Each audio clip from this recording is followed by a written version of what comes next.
Bienvenidos y bienvenidas a otro programa de Luces para la Vida. Les saluda Jonathan, acompañado por Carmen y nuestra profesora Yamile Piedra. Hola amigas y amigas oyentes, estamos muy contentos de estar nuevamente con ustedes. Tendremos nuestro segmento entrevistando y notas de humor.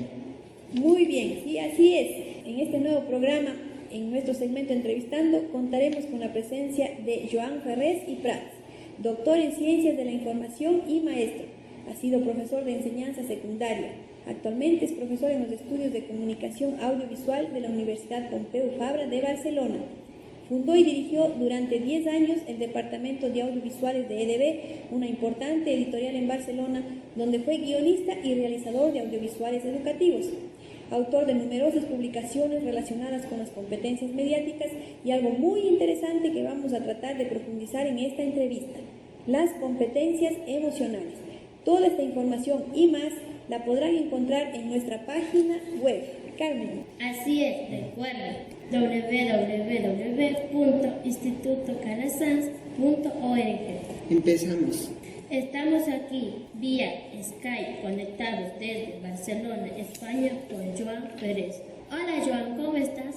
Hola, muy bien. ¿Y vosotros? Muy bien, gracias. Bienvenido a nuestro programa. Es un gusto poder hacerte esta entrevista. Muy bien, Joan. Hablas de la revolución neurobiológica. Es importante reconocer el papel que juegan las emociones en la interacción con los medios. ¿Qué nos dices al respecto? Sí, yo, como habéis dicho muy bien, trabajo básicamente en competencia mediática, en educación mediática, pero desde hace unos cuantos años, precisamente por el interés que suscitaban en mí los temas de las emociones, del inconsciente, etcétera, comencé a investigar, a leer, a especializarme un poco en el tema de las aportaciones que la neurociencia ha hecho durante estas 2 últimas décadas.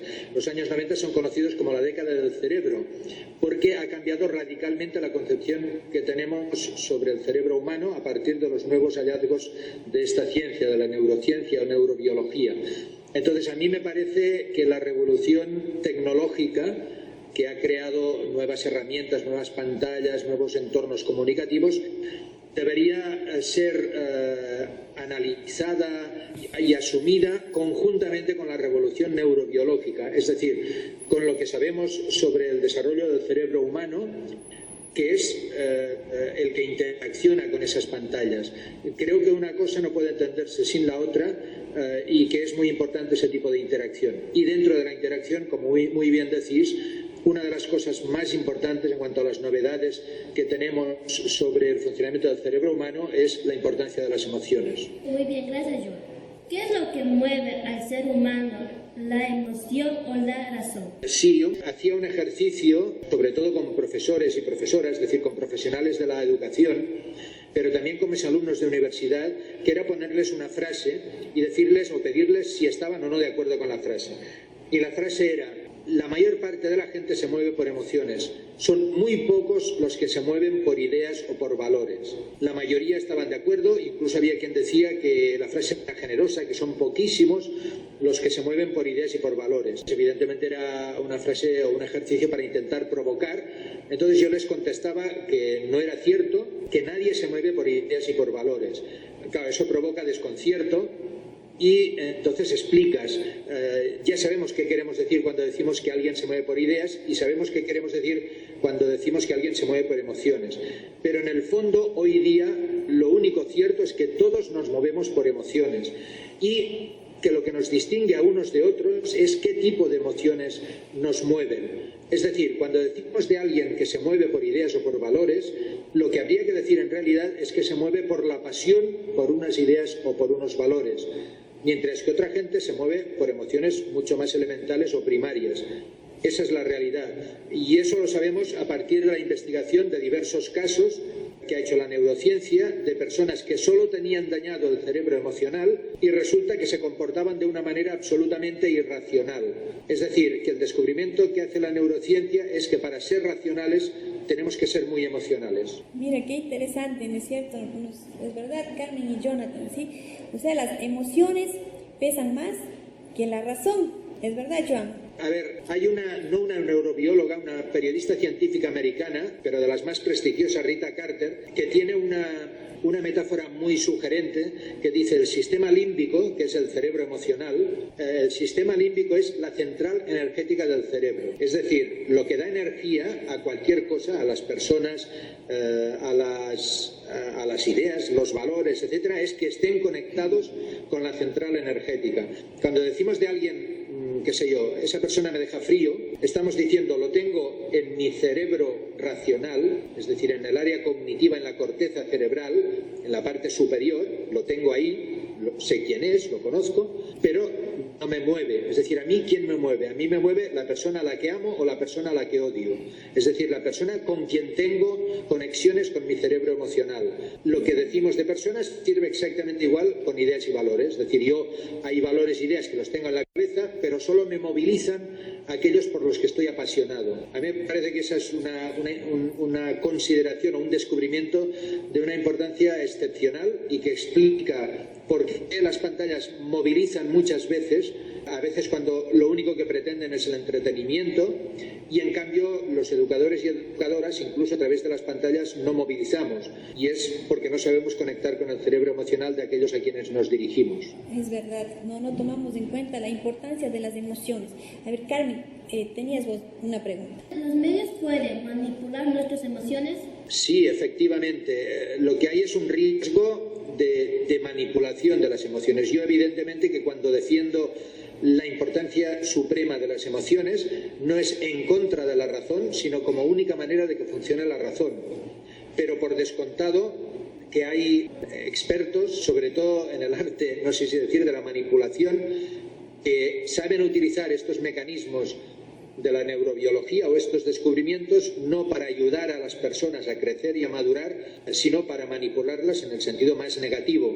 Por ejemplo, la última vez que viajé a Sudamérica, a Hispanoamérica, recuerdo que andaba leyendo un libro de un experto en neuromarketing argentino, que se llama Néstor Braidot, y él recomendaba, como ejemplo de lo que me pedías, Carmen, él decía, un mensaje de marketing o un mensaje publicitario, aunque suscite en el destinatario una respuesta positiva, si esa respuesta tiene que ser pensada es un mal mensaje, lo cual me parece gravísimo. Es decir, aunque suscite una respuesta de adhesión al producto, si la respuesta es pensada es un mal mensaje. Lo que hay que suscitar es la necesidad impulsiva de adquirir el producto. A mí me parece que eso es un uso de la neurociencia evidentemente manipulador, porque es regresivo, es decir, implica el uso de las emociones pero desconectadas absolutamente de la razón, y por tanto es un ejemplo manipulador. Lo que les interesa es simplemente que adquiramos el producto aunque no lo necesitemos, como tú dices, simplemente un impulso. Exacto. No sea una reflexión, que es lo que buscamos como docentes,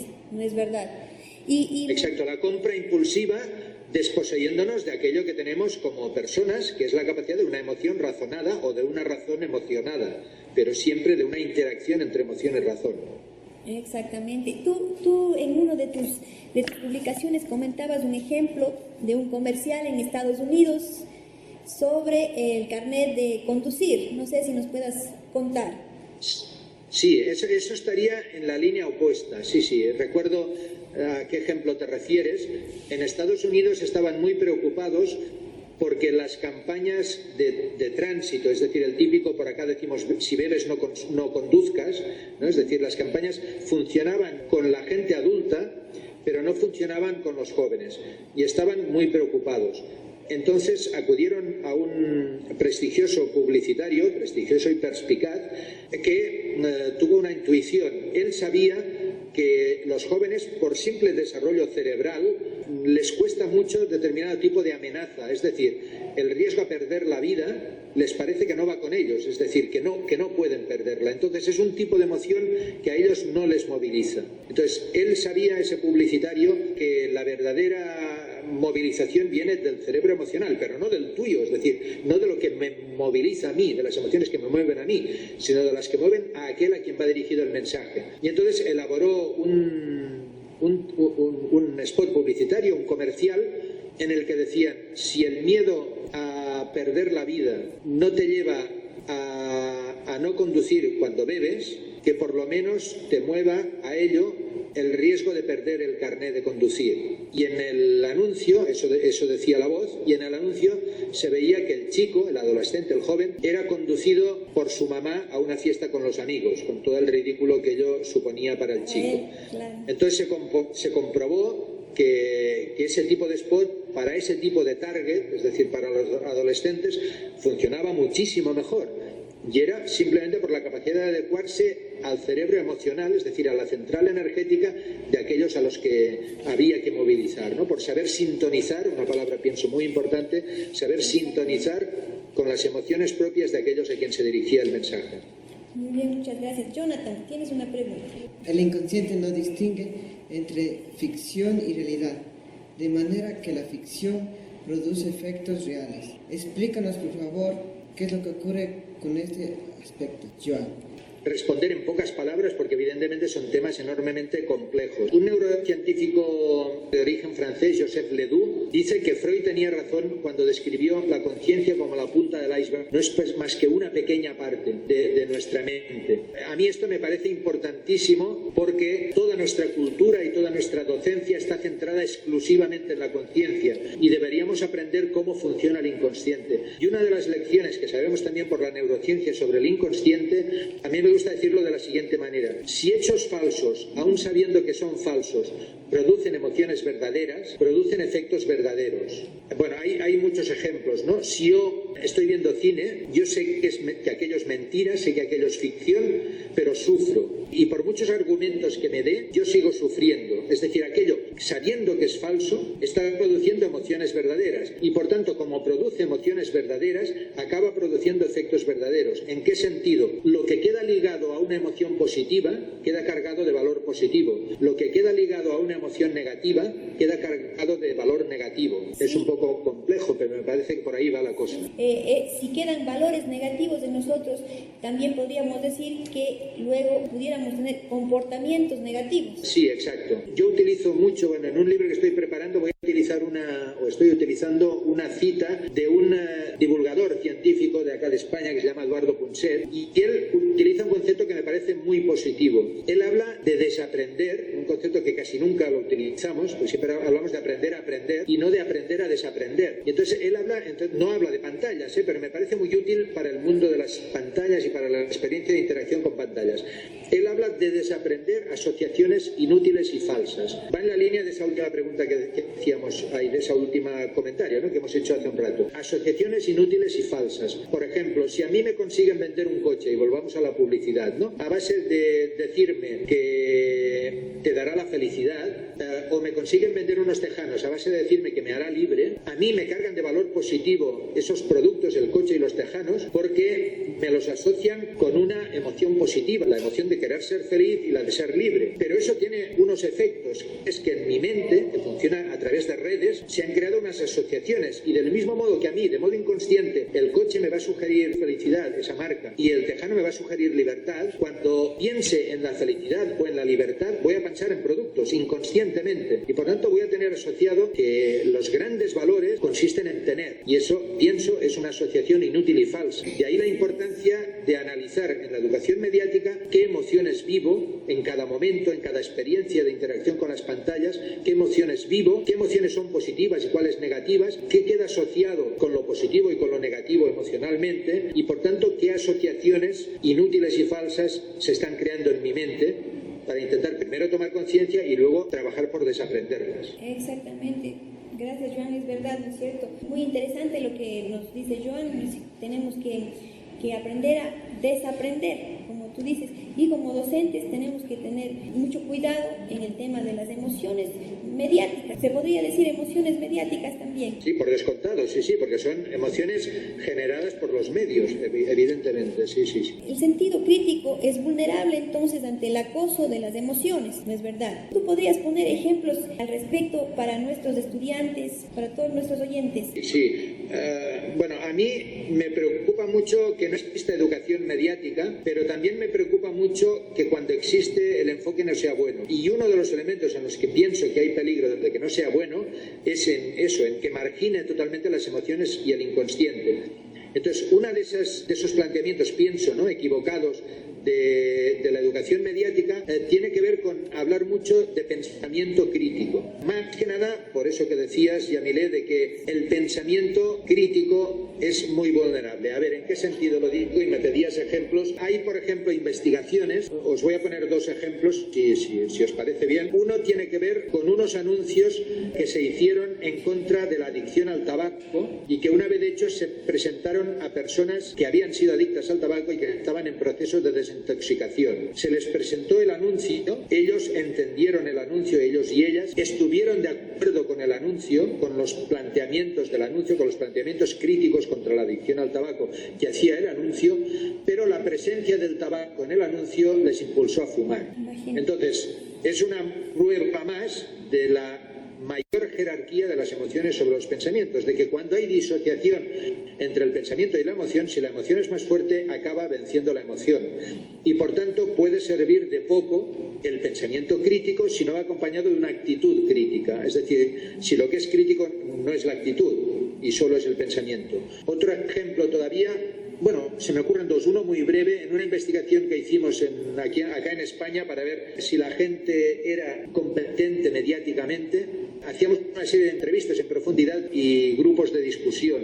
Y, entre otras cosas, presentábamos un anuncio que era muy machista, es decir, un anuncio que utilizaba el cuerpo de la mujer con fines comerciales. Entonces, primero preguntamos a la gente, ¿qué te parece este anuncio? Ah, muy bien, ¿hay algo que te moleste? Pues no. Y luego, cuando hablábamos del anuncio, por ejemplo, algunas de las mujeres que habían dicho no, me gusta mucho el anuncio, me parece muy divertido y no me molesta, cuando se os preguntaba si había una visión de estereotipo de la mujer, decían que sí. Entonces dices, claro, la educación mediática o la competencia mediática consiste en el pensamiento crítico. Esas mujeres se daban cuenta de que había un uso estereotipado de la mujer, pero en cambio no les molestaba. Entonces, a mí me parece muy grave esto. Lo que hay que educar no es cognitivamente o no solo cognitivamente, sino lo cognitivo debe llevar a lo emocional. Si no, evidentemente no sirve de nada. Yo no considero competente mediáticamente a una persona que se da cuenta de antivalores y de estereotipos porque tanto le da. Y todavía un último ejemplo, si me permitís. En Italia se hicieron investigaciones con una técnica que se llama resonancia magnética funcional, que es una especie como de escáner que permite detectar qué áreas del cerebro se activan cuando se presenta un determinado estímulo. Pues bien, a esas mujeres se les presentaron precisamente unos anuncios de móviles, de teléfonos celulares, en los que había precisamente un uso mercantilizado del cuerpo de la mujer. Entonces les preguntaban, ¿qué opinas? Las mujeres despotricaban contra este anuncio, eran mujeres sensibilizadas y tal, despotricaban contra ese uso comercial del cuerpo de la mujer y valoraban negativamente el anuncio. Pues bien, paralelamente los investigadores detectaban que se activaban en su cerebro las áreas de la satisfacción y de la identificación. Es decir, ellas criticaban el anuncio porque era lo que tocaba, pero ese tipo de mujeres tan excelentes y que despertaban la envidia de las demás personas del anuncio, les despertaban su área de la identidad, les gustaría, y de la satisfacción, les gustaría ser como ellas, ¿no? Bueno, son ejemplos para indicar, y podría poner más de otras investigaciones que se me ocurren, donde se pone de manifiesto que el sentido crítico es vulnerable y que por tanto tiene que centrarse no solo, por un lado, no solo se tiene que centrar en criticar productos, sino también en criticarse a uno mismo. Y por otro lado, no tiene que centrarse solo en lo que pensamos, críticos con lo que pensamos, sino críticos con lo que sentimos. Muy bien. Sí, tú decías también en alguna publicación que aquí nada tiene que ver el nivel cultural de la persona, ¿no? Somos vulnerables todos porque las emociones son iguales, digamos. Exacto, sí, exacto. Se han hecho incluso investigaciones con gente de nivel cultural, en la línea que dices, Yamile, por ejemplo en Estados Unidos, creo que era durante la anterior campaña, la última de Bush, ahora no recuerdo el otro candidato, se les presentaron voluntarios descaradamente republicanos o descaradamente demócratas, declaraciones contradictorias de ambos candidatos, y tenían que valorar el grado de contradicción contradicción de cada declaración del 1 al 4, es decir, muy contradictoria 4, poco contradictoria un 1, y se les escaneaba también la mente. Entonces se descubrió que primero se activaba el área racional de esos sujetos y luego su área emocional, ¿no? De entrada pareció, ostras, perfecto, ¿ves? Primero piensan y luego se emocionan. Pues no primero piensan y luego se emocionan, sino todo lo contrario. La prueba es que todos los que eran tipo demócrata justificaban las contradicciones del candidato demócrata y todos los que eran republicanos justificaban las contradicciones, y en cambio todos consideraban muy flagrantes las contradicciones del otro candidato. Entonces, ¿qué quiere decir eso? Que cuando nos creemos que somos críticos, en el fondo estamos utilizando la razón para justificar nuestras emociones, es decir, nuestros deseos, nuestras preferencias, etcétera, etcétera, y por tanto somos menos críticos de lo que creemos, incluso cuando somos, pues eso, o intelectuales o gente de un nivel cultural, etcétera. Muy bien. Carmen, por favor, tu pregunta. ¿A qué te refieres cuando dices que el medio es el mensaje? Bien, la frase no es mía, evidentemente, la frase es de McLuhan, y cuando McLuhan decía que el medio es el mensaje, se refería a que ponemos a veces demasiado el acento o de manera exclusiva el acento en el contenido que transmite un mensaje. A ver, me refiero, por ejemplo, cuando yo leo, es decir, cuando yo me enfrento a un medio libro, me enfrento a unos signos que son abstractos, que son estáticos, que son convencionales, etcétera, etcétera. Y por tanto se activan unas áreas del cerebro, se activan y se desarrollan unas áreas mías del cerebro muy distintas que las que se activan y se desarrollan y se potencian cuando yo veo imágenes, cuando veo una película o juego un videojuego. Es decir, entonces me enfrento a signos que no son abstractos sino concretos, me enfrento a músicas, a signos con una fuerte carga sensorial y emotiva, me explico, dinámicos, etcétera, y por tanto se activan y se desarrollan y potencian unas áreas cerebrales distintas. Entonces, más allá de los contenidos, que por descontado que también producen efectos, ¿no? Hay unos efectos que los produce el propio medio en cuanto a su especificidad, ¿no? Entonces, nuevos medios activan áreas cerebrales distintas de las que activaban los medios distintos, y en ese sentido tienen un mensaje distinto, en el sentido de que producen un efecto distinto. No sé si me expliqué. Sí, muchas gracias, Joan. Estamos muy interesados, la verdad, pudiéramos seguir haciéndote una cantidad de preguntas sobre estos temas que son muy interesantes, pero el tiempo ya nos ha dejado cortitos, ¿sí? Y con muchas ganas de seguir aprendiendo, así que te comprometemos para una nueva entrevista en que podamos contar nuevamente con tus aportes. Así que encantado de poder colaborar en estas maravillosas iniciativas que estáis llevando a cabo y de las que os felicito y os agradezco enormemente, porque vale la pena. Ojalá hubiera muchos más centros con iniciativas tan extraordinarias. Muchas gracias, Joan. Yo les había comentado a nuestros estudiantes que en Barcelona se habla el catalán, ¿sí? No solo el español. Entonces aquí ellos también te van a decir alguna palabra en catalán, ¿no es cierto? Muchas gracias. Muchas gracias. Muchas gracias. Sí. Encantado, es vuestro bautismo, ¿eh? Muy bien. A ver si un día tenéis oportunidad de venir por acá y seréis muy bien recibidos y atendidos. Muchas gracias, Joan. Como digo, te comprometemos y ha sido un placer tenerte aquí en nuestro programa de Luces para la Vida. Te deseamos ya, pues que estamos en esta época navideña, un buen Nadal, ¿sí? Y que vaya bien en tot. Muchas gracias, Joan. Muchas gracias por todo. Igualmente, que nosotros que tengamos un buen frío, una buena fría Navidad, y vosotros una buena cálida Navidad. Gracias, Joan. Al contrario, a disponer.